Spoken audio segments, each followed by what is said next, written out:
consider myself a fixer, and I love people and intermingling and things. And so looking back, I think a lot of times it was early on trying to understand, where's my place in this situation? How can I influence the situation? Now, many of the situations I went about the wrong way.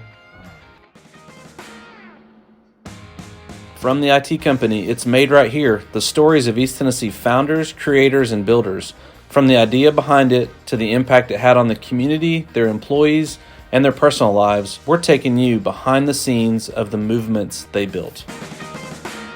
Hey, it's Paul with the IT company. Have you ever worked in a funeral home? Like slept in one and listened to the sounds that go on? This is an awesome part of our guest today, J Retinger, an awesome part of his story and things that shaped him. Just, it's so fun to listen to. His excitement is infectious. His personality is infectious, and his story is not what you think it is. Just slightly different. Super connected to the Boyd family. That's kind of cool about his story. But just listen in as you listen to how he's been influenced and how that influence and the way he was raised, and specifically kind of the difference between his mom and dad and how they each played a big part in shaping him to become the entrepreneur that he is today. Enjoy the episode. But I've been blessed. I grew up here in Knoxville. Okay. So grew up in the North Shore area. It's kind of funny nowadays. So I went to Bluegrass Elementary growing up. Started at a place called Royale Daycare. Those are some fond memories. And went to Bluegrass. Okay. And on into Farragut, which nowadays a lot of that area is zoned Bearden. It is, yeah. It's changed a lot, yeah. And your parents are from here, or? My parents are both from Virginia. So they met at Emory and Henry College in Virginia. My mom grew up outside Virginia Beach. My dad grew up in Roanoke. Mom, at the time, when they moved here, was unemployed. Your mom's story is probably even more fascinating. We should get Meg on here. Yeah, we really should. I mean, it's funny. We'll talk about her quite a bit. Yeah. But, and we'll talk about it, I guess, later in my journey. But this is what really shaped probably my entire path. So mom comes to Knoxville, didn't have a job, and went and interviewed with a company called Shock out of Forks of the River, which is a manufacturing plant. Yeah. I think accounting secretary something. Okay. With a man named Tom Boyd, and he hired her. And as we'll talk about later, the rest is history. Yeah, and it's Randy Boyd's dad, Tom Boyd, which pet. Well, I guess Shock, and then what else did he? So I mean, obviously. Randy. Randy was working with him years ago. Randy, spun off, obviously, formed Radio Systems and Pet Safe. Tom had Shock for 40 plus Shock years. was like making electric fences for cattle and stuff like that. Yeah. They had electric fences for cattle, and I think they had 2,200 different farming products. Wow. Lightning arresters, electric fence. Because he's an inventor, so he just kept inventing things and selling. Ear tags for cows. He is an inventor. Yeah. So he continued to invent things. Plastics. They did buckets. Right. I think they did frisbees at one point. I think she started there in 79. It was right before, 78, 79, right before I was born. Wow. Yeah. Okay. All right, so they're here. Your mom's working for Tom, your dad's working. Why is there a big? I guess I'm curious with the insurance. Why was he here? Was this just his territory or something? I don't remember the whole story. He was here to they had an office here. Okay. An adjusting and a claims office. Got it. Okay. And then basically, what's cool is because about that time in elementary school, he started. We got the option to move, and we decided to stay. Okay. Mom's career was advanced, and we liked it here. And so he started doing a ton of travel, but he started progressing into a white collar crime unit with them. Yeah, some awesome stories. Oh my gosh. So he still did some property casualty, Yeah. Primarily, but it started to progress into white collar crime. Well, So he did, those years, early years, he did travel a lot. Yeah. Huh. Yeah. So, are your parents still married? They are. They're still married. Okay, Yeah. so grew up in an intact family. Intact family. I have a sister. Siblings. Yeah. I have a sister, Libby, who's 5 years younger than I am. Okay.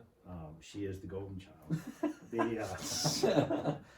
She lives in Denver now. She's married with 4 kids, 3 boys and a girl. Okay. And they're church planners. She teaches, but her husband is a pastor, and they're doing a church plant out there. Is this their first? This plant? is their first. Oh wow! Is the church from here? No, they were. It's a Southern Baptist. I guess it's part of the North American Mission Board. Okay. And so they were based out of Memphis for a long time, out of Bellevue. Okay. And then got the call to Denver. Yeah. And that's been an awesome journey. What was it like growing up? What do you remember? Like what do you remember about growing up?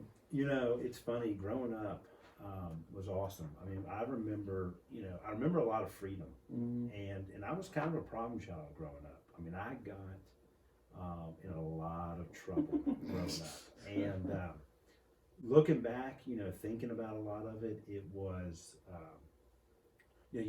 Every kid has insecurities and things, but really what I think is it was testing boundaries, testing authority. Like, I consider myself a fixer, and I love people and intermingling and things. And so looking back, I think a lot of times it was early on trying to understand, where's my place in this situation? How can I influence this situation? Now, many of the situations I went about the wrong way. Yeah.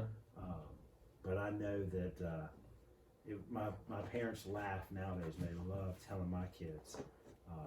I think from 3rd grade to about 7th grade, I got suspended every year at some point. Really? Yeah, it was. It's impressive run you had. That's there. what I thought.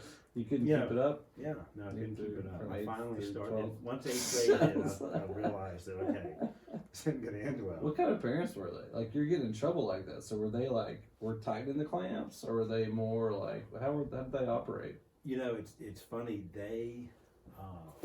I'll have to give them credit. There was consequences, but there wasn't strict, like, legalistic discipline.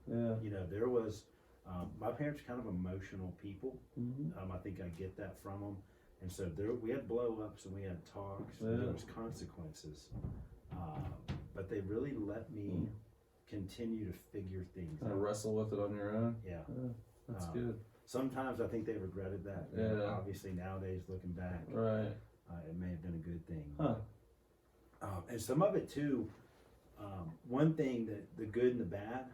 2 working parents like that, they worked a lot. They were very career motivated, very successful, and so sometimes it was simply time. Yeah. They didn't have time to. So Gen X, you're Gen X, latchkey, right? The prototypical, both parents work, so you're coming home riding the bus or whatever it is, and you're kind of home by yourself for a couple hours until they got home. Is that sort of what it was? Yeah. Yeah, on into elementary school. We did some daycare early on, after school programs, which I think from a social aspect were awesome.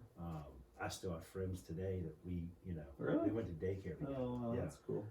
All that's over rare. the country. It is. It's kind of. Cool. It was like I said, it's called Royale. That was a great little. It's that Ebenezer Vet Clinic now and Ebenezer Road. Yeah, that was a daycare. Okay. And once I got kicked out of there, because that happened. Then yes, it was a recurring thing. Man. Yeah, it was riding the bus home. Yeah. And like that Retinger kid. Yeah. Don't want that Retinger. And so I'd be riding the bus home and coming home after school. And you'd be there alone. And I think every night they were just glad I didn't burn the house down. It was still staying. That's awesome. And then, so you ended up you went to Farragut Middle? Went to Farragut Middle. And Farragut High School. And Farragut High School. I think, that was about the time there was some initial rezoning. So some of our friends may have gone to Cedar Bluff. Yeah. Went to Farragut Middle School. Right. And then on into high school.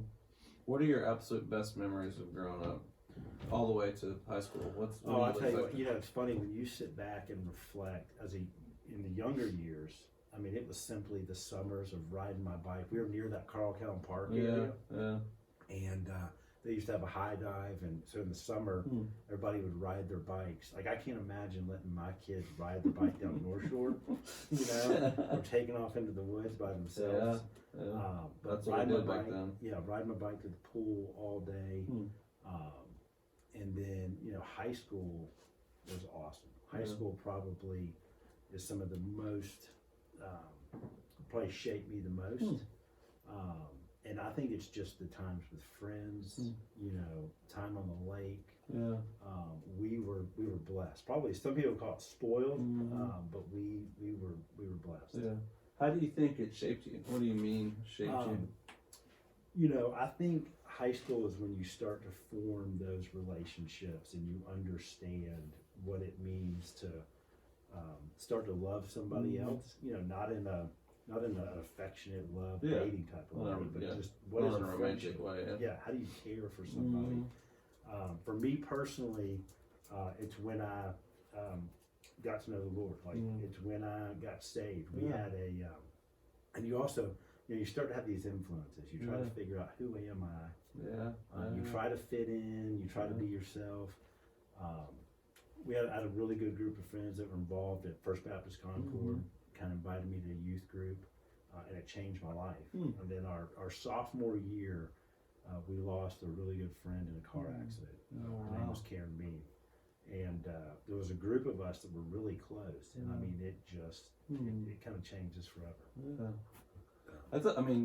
Two big statements you made, and I'd love to maybe poke at them just a little bit. You said one, that youth group, church, salvation changed your life. I mean, maybe there's some context that everybody's like, of course it changed your life, but I'd love to, what do you mean? How did it change your life?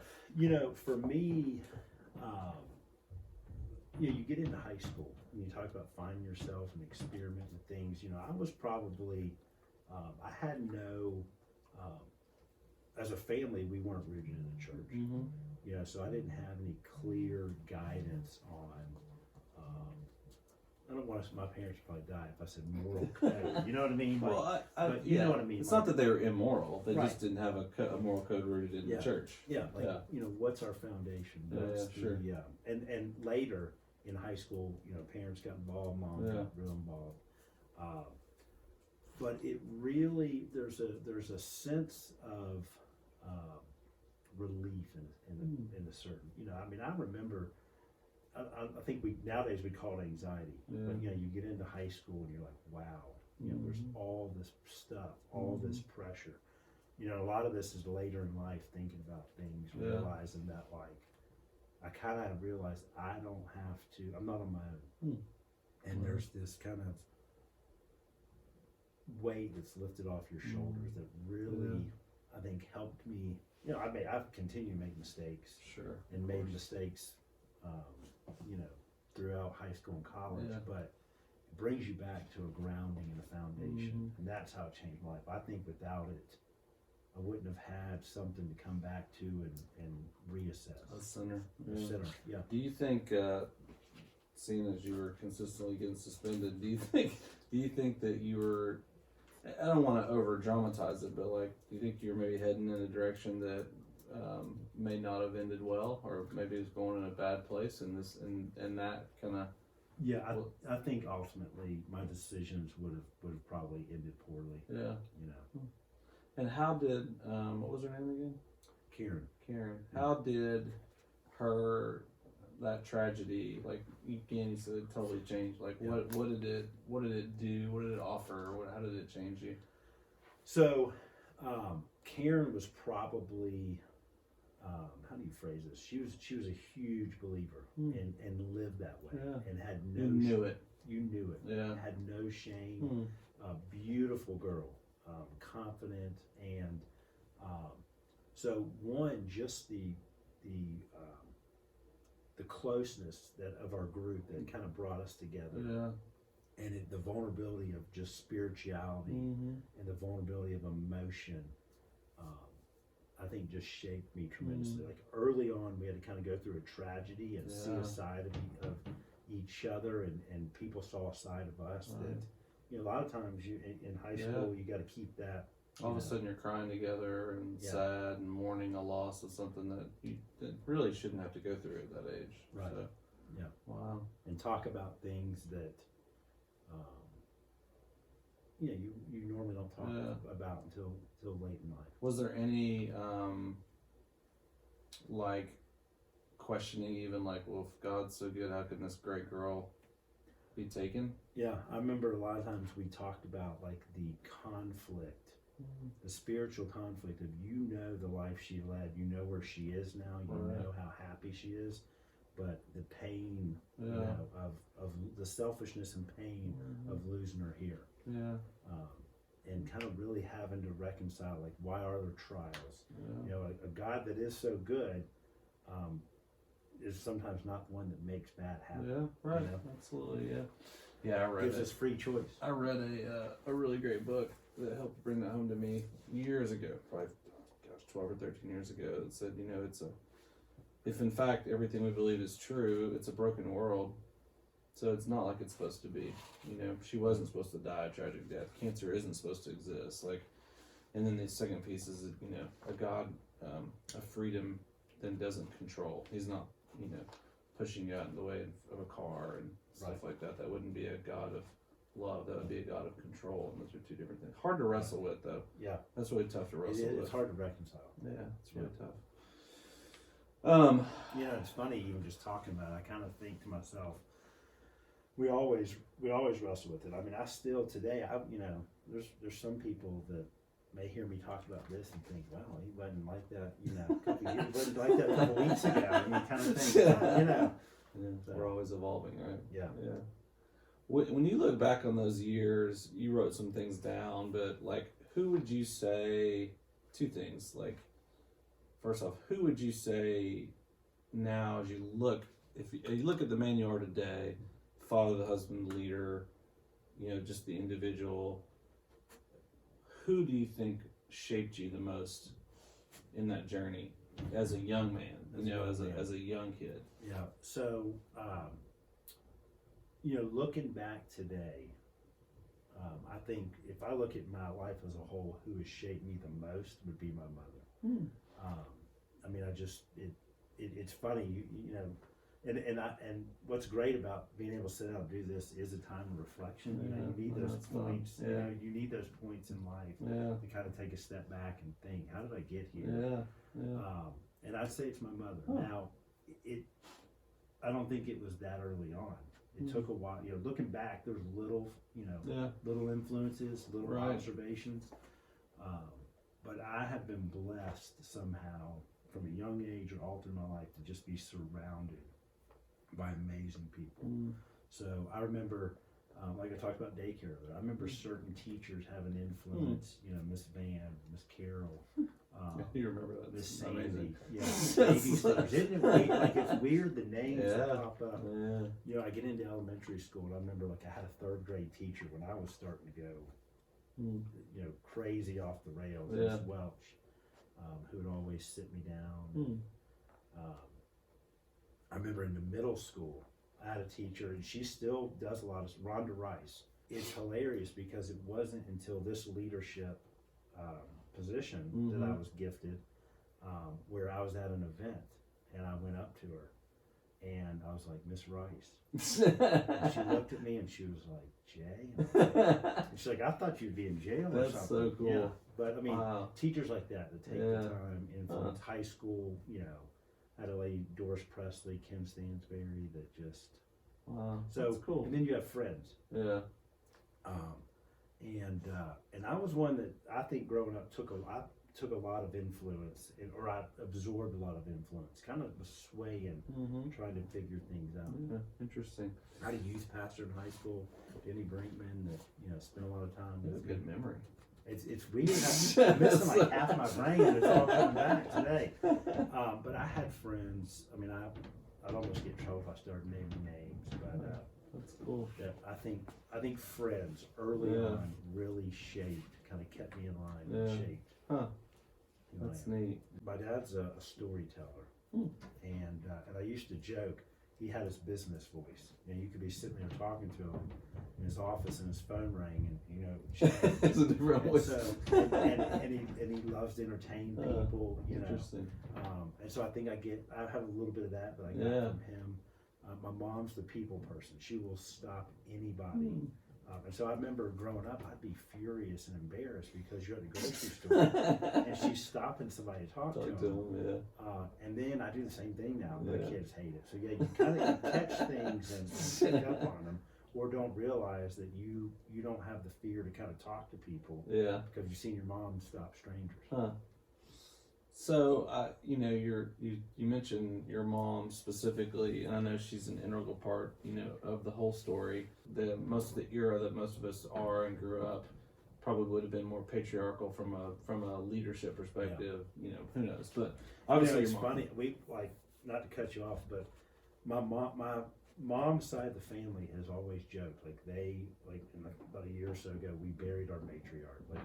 They've been a very matriarchal. Your grandmother? Well, it was my grandmother was a matriarch, but I had a great aunt who's 99. Her name was Judy. Wow. And it was my grandfather's sister, okay. my mom's aunt, and I mean she's the matriarch. She was the matriarch. She ran the show. And my mom was our matriarch. Yeah. That's cool. Huh. That's neat. And my wife is our matriarch. Yeah. Well, I'm a big fan of powerful, strong women. My wife is, she runs a business and we have 2 children. She's a great mother. So and I have 3 daughters. So I'm all team girl. Even though I have 2 sons too, I'm all team guy too. But I love seeing women who are stepping out and influencing and leading, and I think it's part of it too is we need all of it. In many ways, my wife is in so many ways a better leader than I could ever be. Yeah, I've had great bosses over the years that are men, and had great influence from men.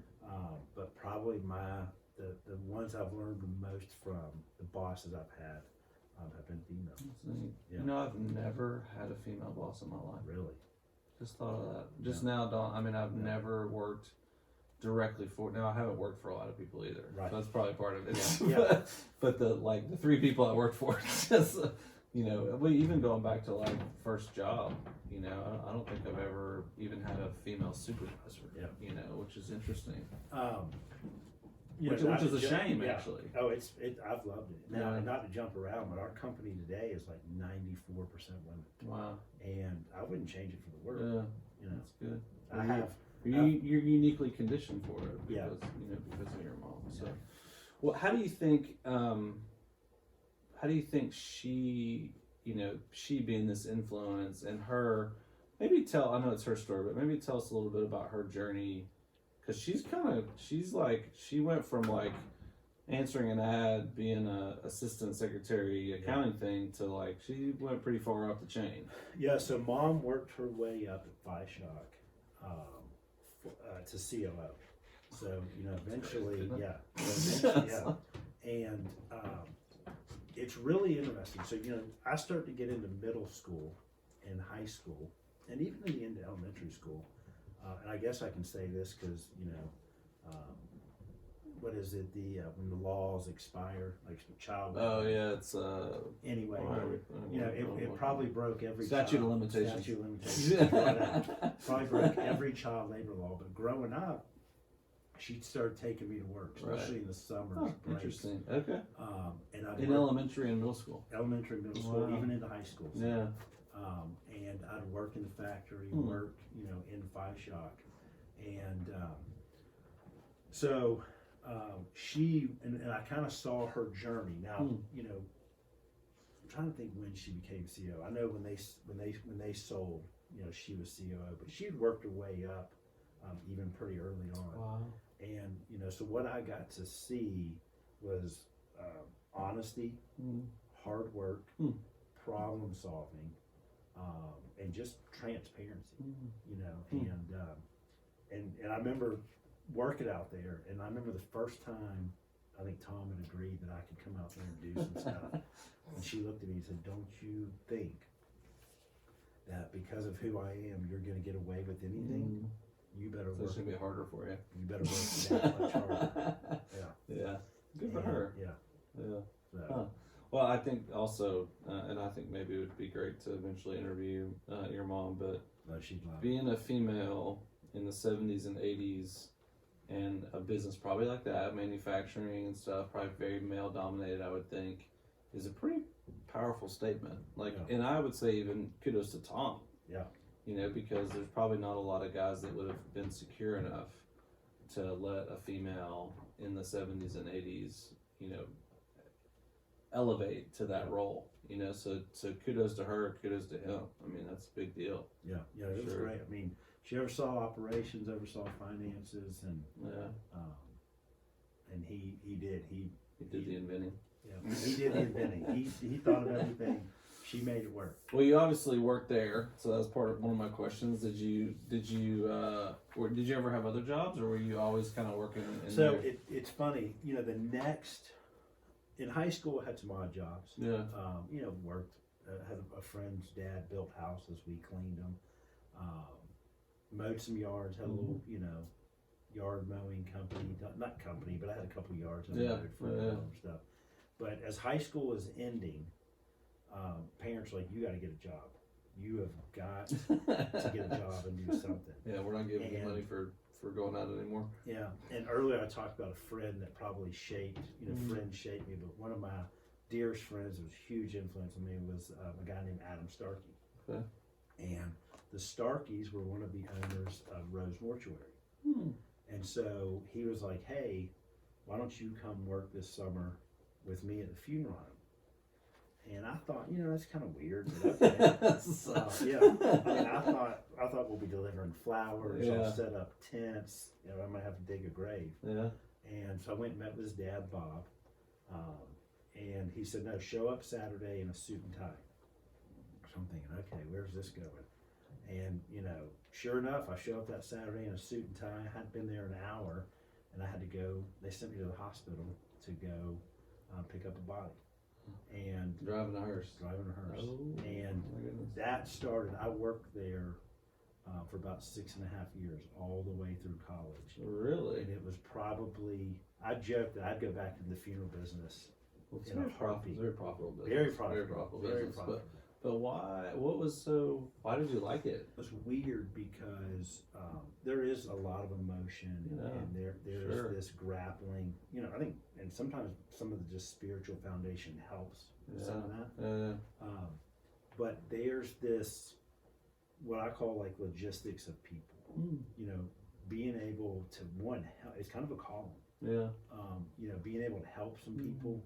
Some vulnerability, Grapple with that, transparency, honesty, and really watching just the like people are at their sometimes darkest or finest moments in those, and all families have dynamics. And so as you sit back and watch, interesting, you know, family after family and deal with them, it's an amazing. I mean, it sounds morbid, I guess, but it's just an amazing journey.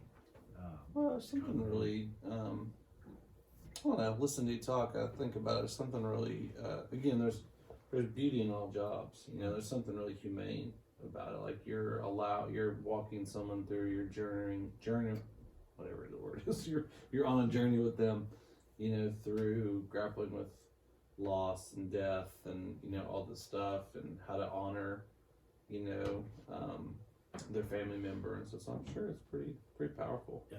Did you do any embalming, or was that? So, you know, embalming is, you got to be licensed. Okay. And that'd help. Right. Some, you know. So you're there with dead bodies. with The dead bodies, you know, help dress. Wow. Did that feel weird, or? It took some getting used to. Yeah, for sure. Like, you know, and then obviously just being local and stuff, you'd start to, you know, deal with families, new people, new people. You know, probably. What I say was the coolest part about it, or the weirdest, was what I enjoyed and where I made money was in the summers. The full-time Rose was big about, they had people on staff 24/7 for calls, for availability. And so as those guys, the full-time guys would go on vacation, you know, spring break, summer break, I would be the one that would stay the night by myself. and it was kind of neat. No spooky moments. There was a lot of spooky moments, but I'd have some friends. You didn't see any like ghosts or anything? No, you hear no things. Paranormal things. I wonder if you hear things or if you just think you're hearing things. You do. Like, I feel like my mind would just play tricks on me. Well, sometimes you just think you hear things. Now, I'm getting ready to give away one of my secrets. Okay. But my favorite thing, if you're familiar with the building, across from Krispy Kreme on Kingston Pike. Oh, yeah. If you ever look at the roof, it's a slate roof. Okay. And inside is a hard, like a plank ceiling. Okay. So with the heating and cooling, it creaks and makes noises. Got it. And so what I used to love to do is I'd have people would come by in. and visit, and the lights would be off. You wouldn't go in there if there had been a service or something. Yeah. But if the lights are off, you could kind of stand in a side room and tell them to be very quiet. You could maybe hear some people and they'd start creaking. They'd freak out. They'd freak out and take off running. Yeah. I couldn't do that. Good for you. I would lose my mind. I'd be like, yes, Satan. I'd be like, what's going on? Or you'd have to go to the front office. That's glass windows up there. And so you'd have to go to the front office to get something in the middle of the night while people driving down Kingston Pike would see you. Yeah. So, that's crazy. Yeah. Wow. I guess I was just thinking of even like a little bit of that. I was tongue in cheek a little bit about the ghosts or whatever, but I mean, there is something spiritual. Like, it is a little weird. Like, there is a dead physical corpse there. So that is probably strange, a little bit. It is strange, and you have to grapple with that at the beginning. It's like that is someone's loved one. That is, but like that it's a shell. It's a shell, and then you see the business side of it, you see the logistics and the boxes that need to be checked. And so sometimes you have to be careful that you're not too cold. Yeah. Too cold. Sorry about that. To the whole thing. You didn't see any like hands twitch or anything? Oh yeah. So people move. So like that first body, I'll never forget that first body I picked up. So I don't know the cause of death, but fluid can build. Oh wow! And gases can build, and so people will move. That'd be freaky. Yeah.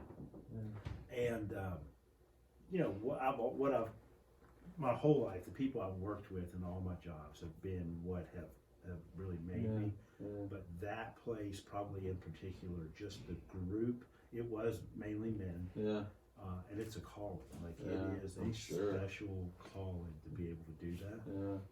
And so watching those, you kind of learn about some business too, and interacting with people, because it is a business for them, but it is a compassion and a calling. And so watching them learning how to navigate those conversations and be able to apply them to anything became... I've been through a few deaths on the inside. My father, and then my nephew's wife. Before that, and you do realize, I mean, those folks that do that, which it does seem to be, I don't know, those are probably all men. I can remember. It's very sweet, kind, compassionate. They're definitely. I think to your point, there's definitely a calling there. Yeah. All right, so you graduate. You working? You went to college? Went to UT. Okay. So I did a little bit of an extended program. I think they not their extended program, your extended program. My extended program. And I kind of joke, I'm a late bloomer. Yeah. I've always have been. And one of the coolest things about college was just people you meet. And so I kind of majored in people. And fun. Events, and fun. And it really, I didn't realize how blessed I was that my parents were paying for school. And there came a point where they said, look, you're having fun, that's awesome, but it's costing us a lot of money, and it's time you pay for your own. Yeah. And that probably was like, that was one of my first really growing up points. Oh gosh, I need to learn to manage me. How long did it take you to get out after you had to start paying for it? About a year and a half. I had some things I had to make up for. Now, one awesome part is my sister was 5 years younger than me, and we were never in school together. I think maybe when she was in kindergarten, And so she was now at Oh, UT. that's cool. And so we got to spend some time together, and then it became the family joke: who's going to graduate first, her with her master's or me with an undergrad? And luckily, there were some people in admissions over there that kind of sat me down, like, okay, Helped you get through. here's where we think Yeah. you need to go. So That's awesome. yeah, so majored in political science. I saw that. Yeah, Got a degree in political science. Yeah. Were you And- thinking I want to be a lawyer or a No, lobbyist? Or I was thinking I need to get out. yeah, I want a degree. Yeah. This is the Um, quickest path. Yeah, I mean, Based on my credits. yeah. In all honesty, at that time, it was like, okay, this is getting expensive for me. Yeah. And I think that's my best bet Now, your wife's name, is Laren. Laren, and did you meet her in college or no? No, we met after college. Okay. So So what did you do? You graduated, and then what happens? Yeah. So my pivotal point from a professional standpoint Okay. is I graduate. Okay. I don't know what I want to do. I knew I probably wanted to do something in sales Okay. and people. And I was doing some stuff at the funeral home. Getting a little, not burnt out, but just was kind of wrestling with what Yeah. I'm going to do. This wasn't your future. Yeah, we had a family friend that opened a flower shop, and so I was kind of helping them do some stuff. And but still doing some growing up. And she sat me down one day and said, The flower shop lady. flower shop lady, said, you got to figure out what you're going to do. Hmm. Why don't you talk to my husband? He's with this small healthcare company out of Nashville that does some revenue cycle consulting in healthcare. Mm-hmm. And I thought, okay. So I went and met with him, and they were looking for what they called a regional account manager to manage some accounts in Tennessee and Kentucky. And I thought, okay, I'll get out on the road. And I began, it was AIM Healthcare. Yeah. And I came out as a regional account manager. And really, we focused on some overpayments, but helped in the revenue cycle.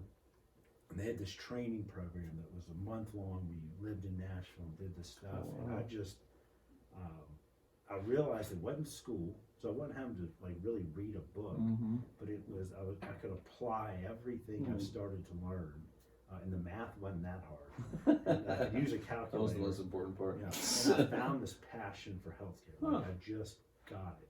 Interesting. And so that was my first real job. Here, or did you stay in Nashville? So I was based in Knoxville. Okay. So I traveled a lot. So single still. Yeah, single Okay. still, but wound up buying a house here. Oh, wow. Was traveling Nice. a ton and was getting ready to move to Nashville when Okay. I met my wife. Okay. And So real quick, revenue cycle management typically has to do with payments, collections, how fast to get money, dealing with insurance. people who haven't paid, stuff like that. Yeah. Okay. Primarily, my focus was in the insurance realm. Okay. So once surgeries and everything have happened, how are you going to bill it? How are you going to get paid? Got it. Who owes? From there, primary, Okay. secondary, that type Okay. of stuff. How can you get more money? Okay. Yeah. So you're thinking of, or you're on the brink of moving. You meet your wife, and you don't move. And we decided to stay. Okay. Yeah. It's kind of So what's her story? She's from here too. she's or- from here. Okay. She went to Powell. Okay. She was at UT, Okay. and her parents are here. Parents still married. And what happened is, my sister meets a guy in college, and it's her husband now. Okay. And he was a cheerleader at UT. Okay. And I'm young, single guy. I've been out of school a couple Mhm. years, and he, he's a pastor. He's one of those. He's sales guy, Mhm. like great personality, knows everybody. And so I remember hanging out with him, and he used to give me a hard time, like, "Hey, you're turning into this old single guy, you're by yourself." And I'm like, "Well, if you know everybody and you're so cool, why don't you introduce me to one of these cheerleaders?" And it's funny, I'd taken him to a basketball game, and we're sitting there kind of having that conversation, and he said, "Well, which one?" And I'm like, "Now, if my your wife wife is a my cheerleader. wife was a cheerleader. That's She was hilarious. cheering." And I said, "Now, if she's here, the way I tell it is I went all the way through the line." And they were all crazy or something. But honestly, I was like, "I don't know, what about that one?" He's like, "Oh, that's Laren. She doesn't have, she's not seen anybody." Hmm. So it turned into this 3-month bet of, "Hey, is this ever going to happen?" And I think she made, he goes to her, and and it's like, hey, Libby's brother, wants to go on a blind date. She's like, I think she made me heard that one before. Yeah, I think she made me submit pictures, or he had to pull some pictures. Facebook really didn't exist. I think. So this would have been what year? It's like 2005. Okay. Yeah. And so I think she was on there, but the old guys had already graduated and lost their college email, couldn't get on. And so you're 4 or 5 years older than her? Yeah. Something like that? Okay. About 5 years. Okay. And 4. Okay. And finally we got a blind date. And oh really? So she accepted the straight up blind date. Okay. I've never gotten the full story on what the payment or what that was. To convince her. Because Chris is one of those guys. He's got to win, and I haven't been able to get rid of her since. Huh. So, and it's been. Where did you go on your first date? Do you remember? We went. I forget where we went to eat, but we went bowling. Huh. We went to Family Bowl. Family Bowl. Yeah. I think we may have gone to eat downtown at the brewery. Just opened. Yeah. Okay. And then we went to Family Bowl. Okay. And the rest is history. The rest is history. So it's cool. been a huge blessing. So how long did you date before you got married? Yeah, it's funny. We dated we probably dated 7 months before I proposed. Okay. And then we were together about a year and a half before we got married. Okay. Yeah. So was the 7 months to proposal? Was this when you were making the decision on Nashville, or was it? No, I basically at that point, she was finishing school. She taught when she graduated. Okay.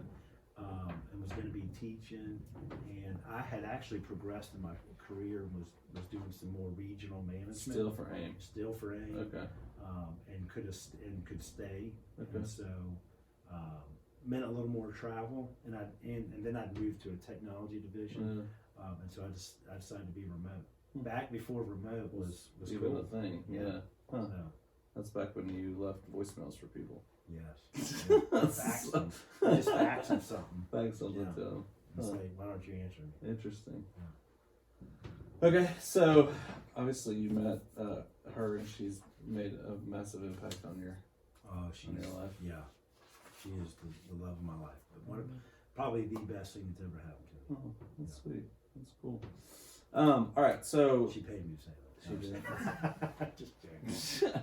So AIM, and at some point, you were only there for a little while, really. Yeah, for a year or so. AIM, I think it was a total. So what happened is AIM, and this is really where I kind of got shaped, I guess, a little bit. AIM was a small company, so it was really neat to see this small company blossom and blossom quickly. And I moved up a little bit. I got a chance to lead a region early on, which really probably helped shape my understanding of how do you lead people, what do people want. At the end of the day, people are looking for happiness in certain areas and are motivated by certain things. Yeah. You can't force one thing on everybody. Hiring and firing people, like it was trial by fire, but one of the best learning experiences I had. And then AIM got purchased by a company called Ingenix, which is interesting because it was the CEO, and it was a large corporation, but the CEO was a guy named Andy Slavitt, who is now, I think he's the head of Medicare now, and has been for a while. Yeah. Okay. And Ingenix, shortly after, got purchased by Optum. Okay. Yeah, and Optum is owned by United Health Group. So got opportunities through there to do even more. Still here. Still based in Knoxville, doing a lot of travel. Okay. Got opportunities to do more technology sales, do some implementation of some technology into hospitals and travel the country. Man, that was fun to listen to Jay's story. He's fun to interview. It's fun to have his dog here. Stay tuned for episode 2 coming up, where we're going to learn more about his transition to work and career and his move into his job at BioPet Labs and dealing with really interesting stuff like dog poop. Stay tuned.